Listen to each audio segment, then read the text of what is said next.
Close your eyes for just one moment. I mean it. Close them, and imagine that you are standing at the edge of a cliff on a clear night, with no city lights for 50 miles in any direction, and the sky above you is so alive with stars that it almost feels like a ceiling you could reach up and touch. You can see the Milky Way, that long, luminous river of light stretching from one horizon to the other. And you know, because modern astronomy has told you, that what you are looking at is not just beautiful. It is populated. It is vast beyond comprehension. The Milky Way alone contains somewhere between 100 billion and 400 billion stars. Our galaxy is one of an estimated 2 trillion galaxies in the observable universe, 2 trillion. And you are standing on a pale blue point of light so small in that context that the astronomers who have tried to map it all have sometimes needed to remind themselves that it is even there. Now open your eyes and ask yourself, in a universe that enormous, that ancient, that incomprehensibly full, what are the odds that this little world is the only one that ever mattered? The government of the United States of America answered that question, or at least began to answer it, on the 8th of May 2026. The Pentagon launched a public portal at war.gov/UFO and released 162 classified files to anyone with an internet connection. Videos, photographs, internal military memos, FBI documents, NASA archival footage from the Apollo lunar missions, in which, in the government's own careful language, unidentified phenomena are visible. Materials dating from 1944 all the way to the present day.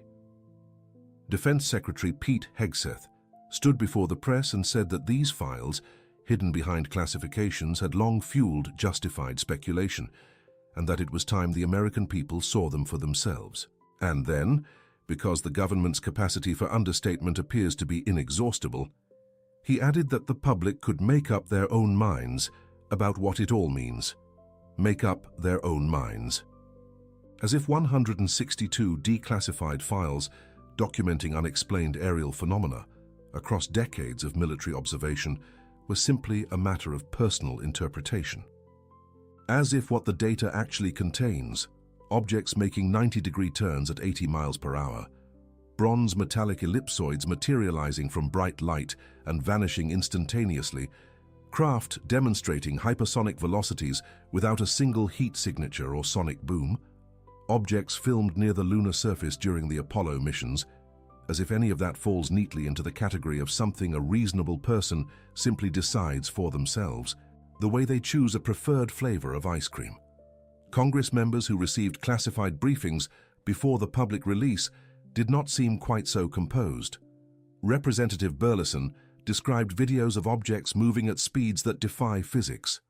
Representative Tim Burchett, one of the most persistent voices for transparency in this entire process, posted publicly that the first drop would be big, but that in comparison to what is coming, it would be a drop in the bucket.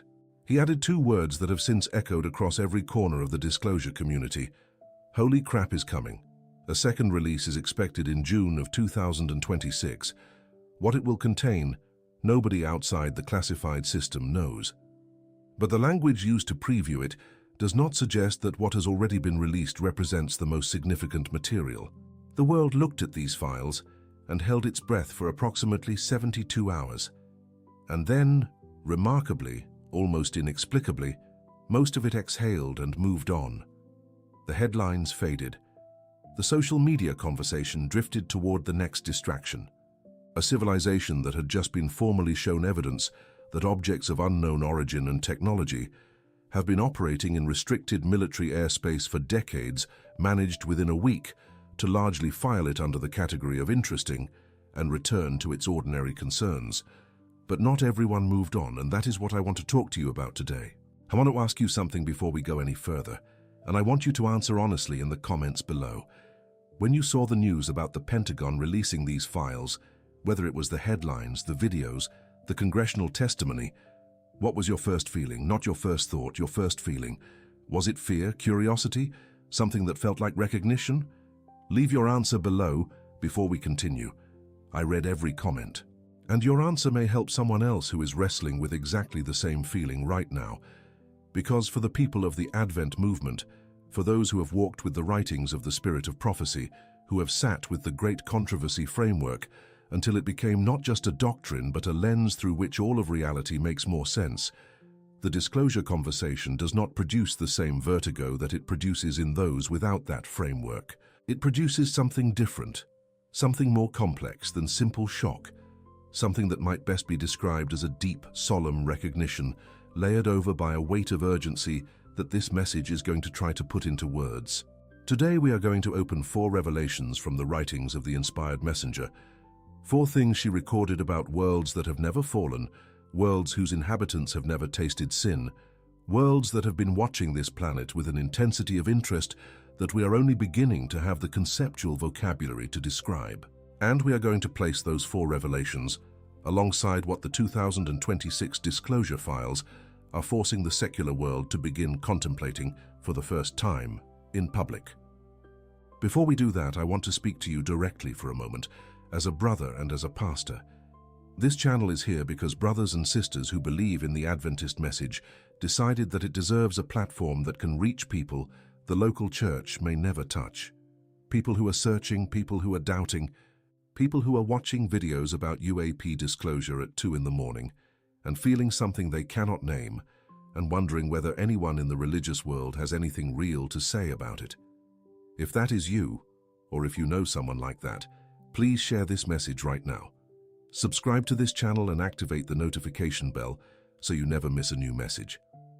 Like this video, because it matters for how many people the platform shows it to. And if you are carrying something, a prayer request, a name, a situation that is heavier than you want to carry alone, leave it in the comments. We pray over every one of them. This is a real ministry of intercession, not a performance. I also need to be honest with you about something.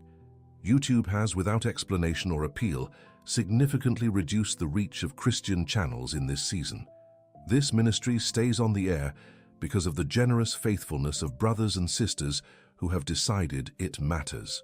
In the description and the pinned comment, you will find our devotional study material, a resource that has genuinely transformed the prayer lives of hundreds of families, and that makes it possible for us to continue producing content like this.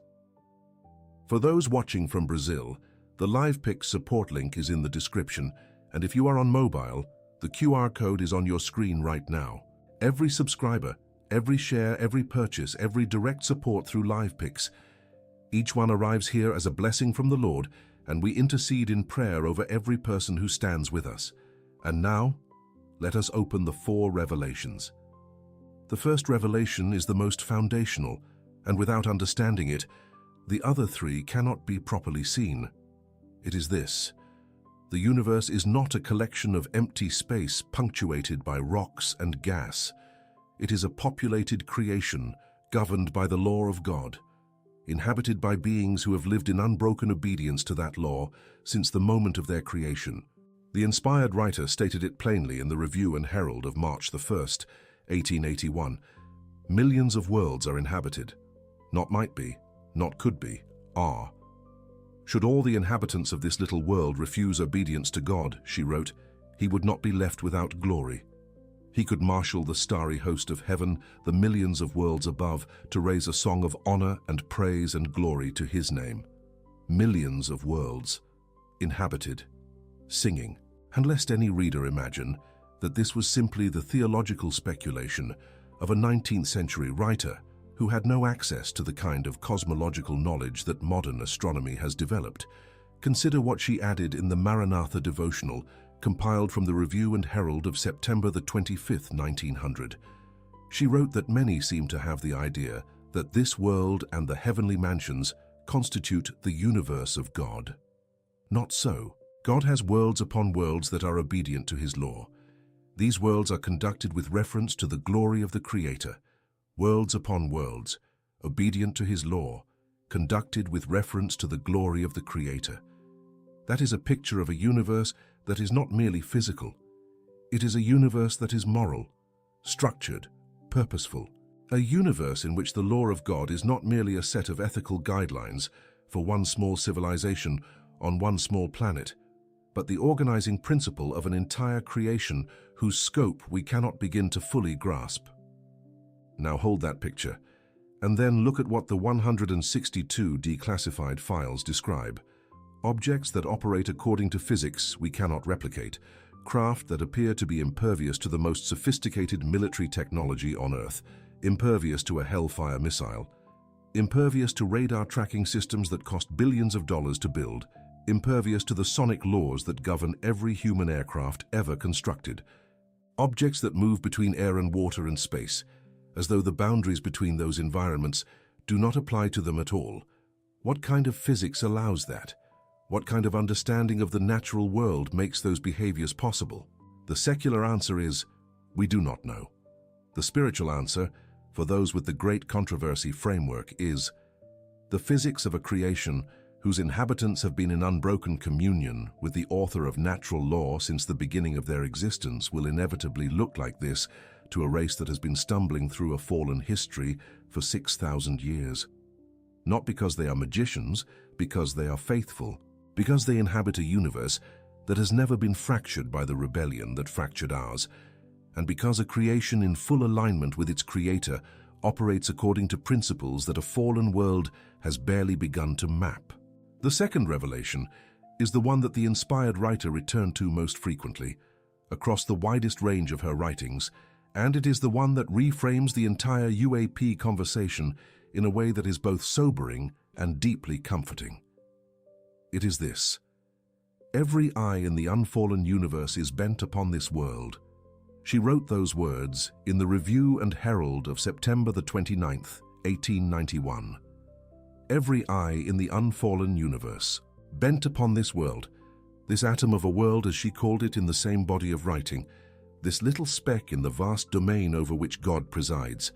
Why? Why would worlds upon worlds of noble, majestic, sinless beings direct their attention toward a planet so small and so broken and so consistently self-destructive?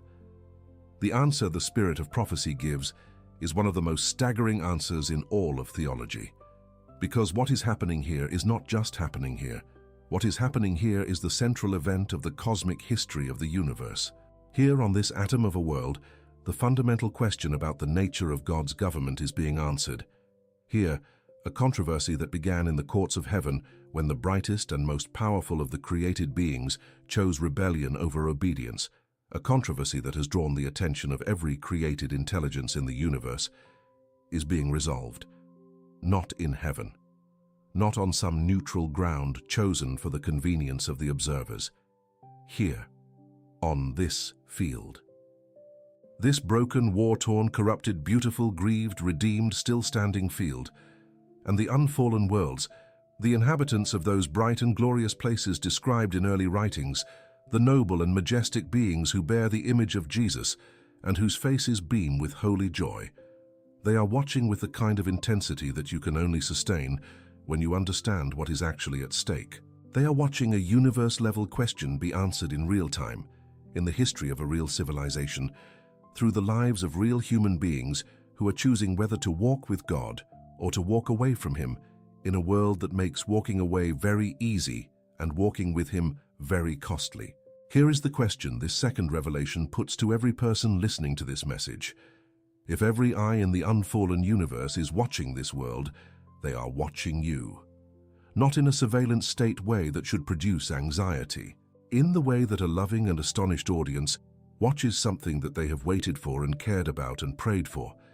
Yes, that is not a category unique to us, because in the great controversy framework, intercession for this world is not limited to the human saints. The entire watching universe has a stake in how this story ends, and the way it ends depends in part on how you live the days that remain between now and the return of Christ. That is not pressure in the crushing sense. It is an invitation to understand your own life at the scale at which God actually sees it. You are not an ordinary person living an ordinary life in an ordinary time. You are a character in the final act of the most watched story in the history of creation. And the watching universe is not indifferent to how you play your part.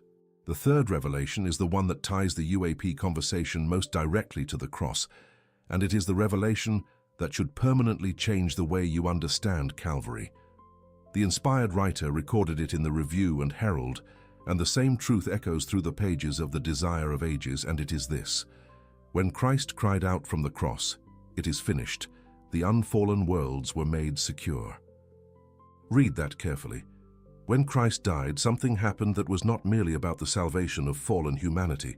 Something happened that secured the unfallen worlds themselves.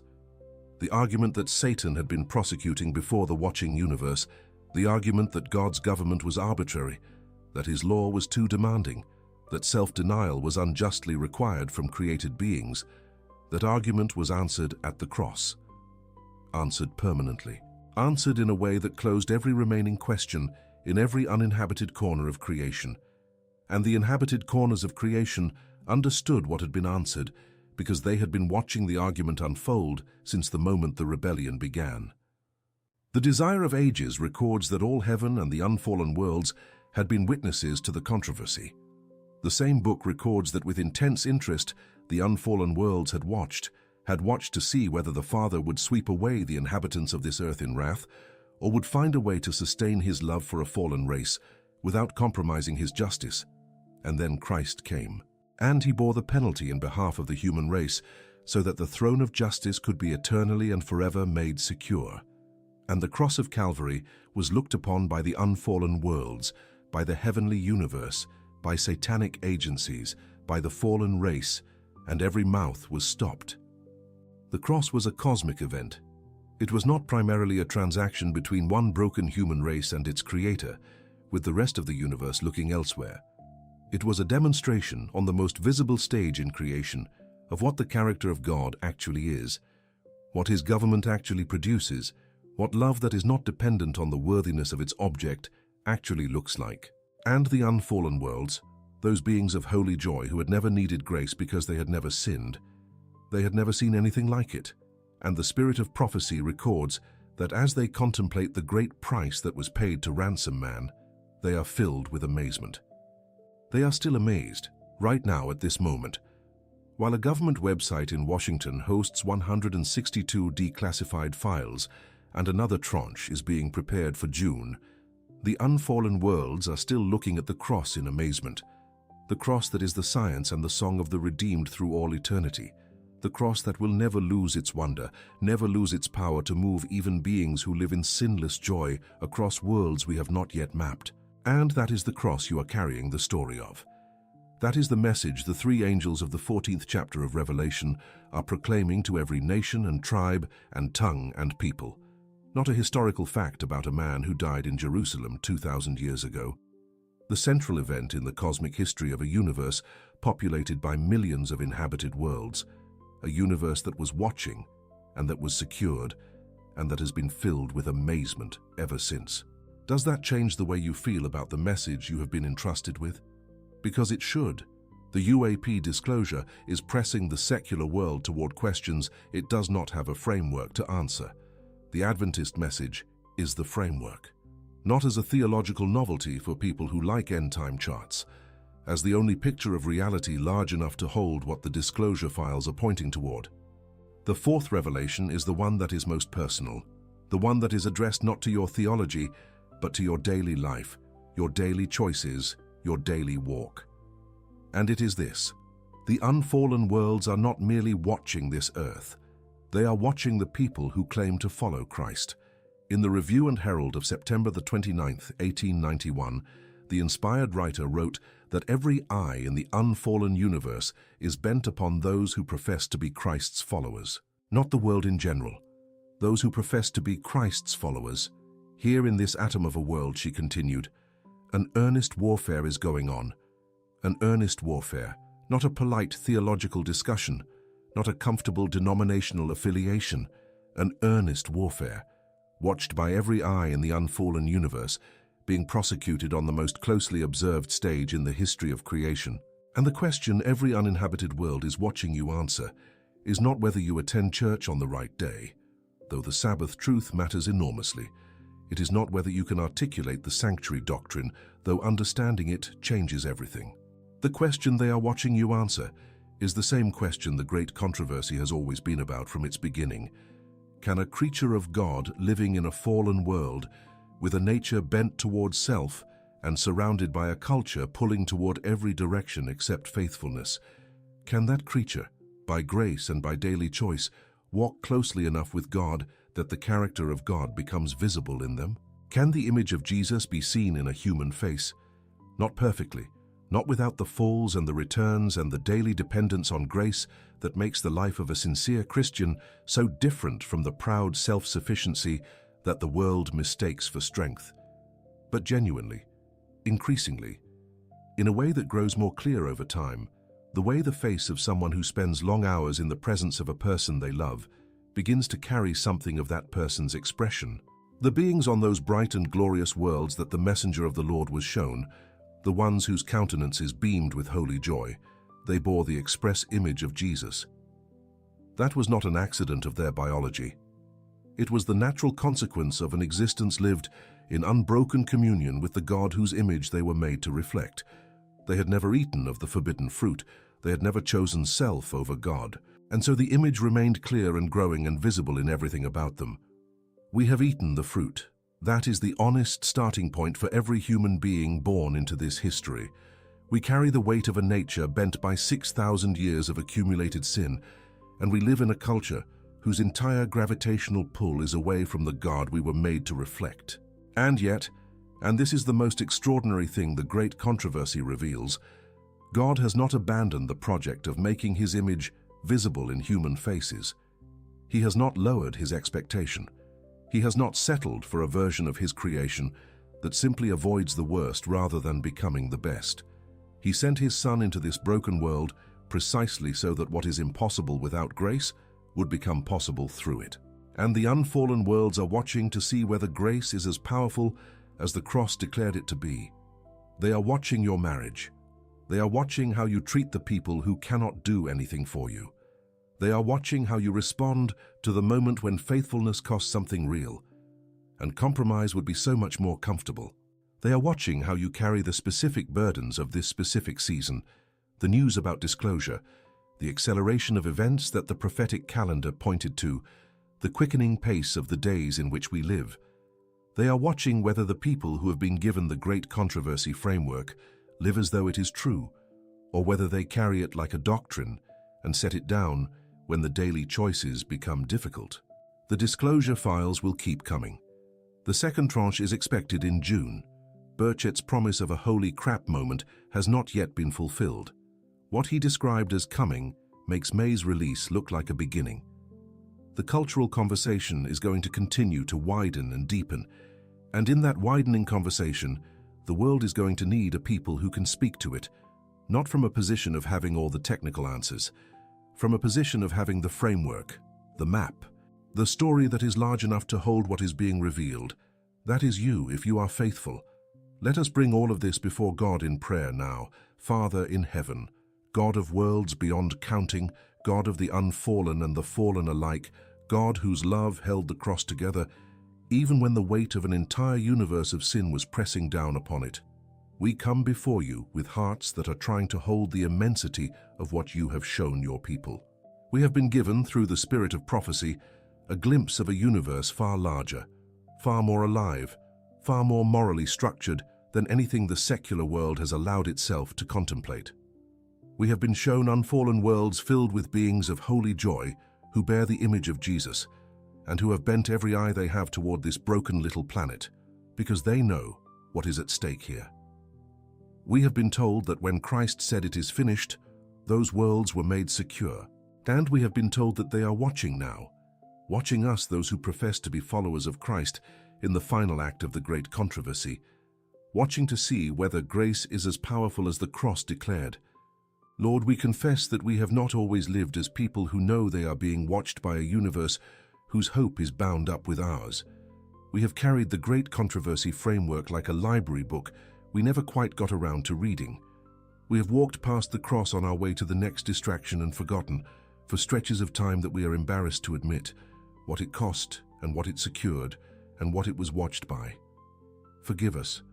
Pull us back to the center, not with condemnation, but with the same kind of amazement that fills the unfallen worlds when they look at it, the amazement that something that costly was done for something as small and broken as us. We pray for every person watching this message right now. We do not know which country they are in, which room they are sitting in, what weight they carried into this video. But you know. You know the one who came to this message from the Disclosure News, feeling something they could not name, and needing a framework to hold what they were feeling. You know the one who has been Adventist for 40 years and who watched this message wondering whether their faith still has the fire it once did. You know the one whose marriage is breaking, whose body is failing, whose child is gone from the faith, whose bank account is at zero, and whose courage is almost there too. For every one of them, for all of us, because none of us is exempt from the weight of walking faithfully in a world like this one, we ask for the grace that the cross declared available, not the grace that overlooks sin, the grace that overcomes it, the grace that makes the image of Jesus visible in human faces in a fallen world that desperately needs to see it. The grace that turns ordinary faithful days, strung one after another across the years, into a life that the unfallen worlds observe and in which they see the answer to the great controversy's central question. Yes, grace is that powerful, love is that real. God can be trusted, completely, always. We intercede for every prayer request in the comments of this channel. Every name, every situation, every burden that was left there in the hope that someone would pray over it. We lift every one of them to you now, Lord. Not with elegance, but with earnestness. Not with the language of formal intercession, but with the simple confidence of people who know their Father hears. Meet them in the specific places where they need you most. Show up in the ways that only you can. And remind them, whatever they are carrying today, that the same God who secured the unfallen worlds at the cross has not forgotten about them on this one. Lord, prepare us for what is coming. The next release, the next escalation of the disclosure conversation, the next wave of wonders designed to move a vulnerable world toward a deception of unprecedented sophistication. Prepare us with the depth of word that makes deception recognizable. Prepare us with the kind of character that does not bend when the pressure is greatest. Prepare us with the Sabbath truth that anchors us to the creator of those worlds that the government files are only beginning to acknowledge. And prepare us with the hope that is the heartbeat of the Adventist message, the certain, glorious, imminent hope of the return of the King of every world, coming in the clouds of heaven with power and great glory, to gather the people he died to rescue and take them home to a universe where the great controversy is over, and the answer is settled, and the joy is unending. That day is coming.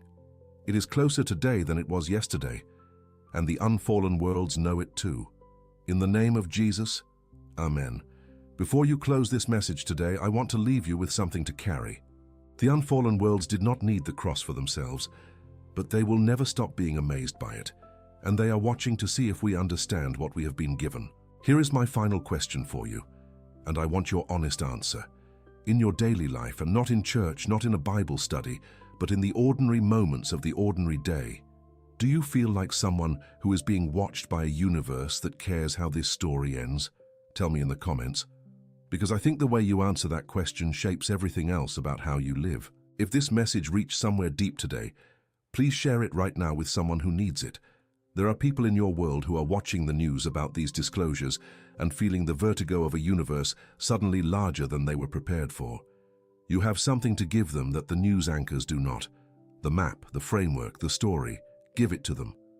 The Lord bless you and keep you. May his face shine upon you and give you peace. And may you walk through this week as someone who knows that every faithful step is being seen by a God who loves you and by a universe that is rooting for you to make it home. Until we meet again, or better still, until we meet in the world that has been prepared for those who are faithful.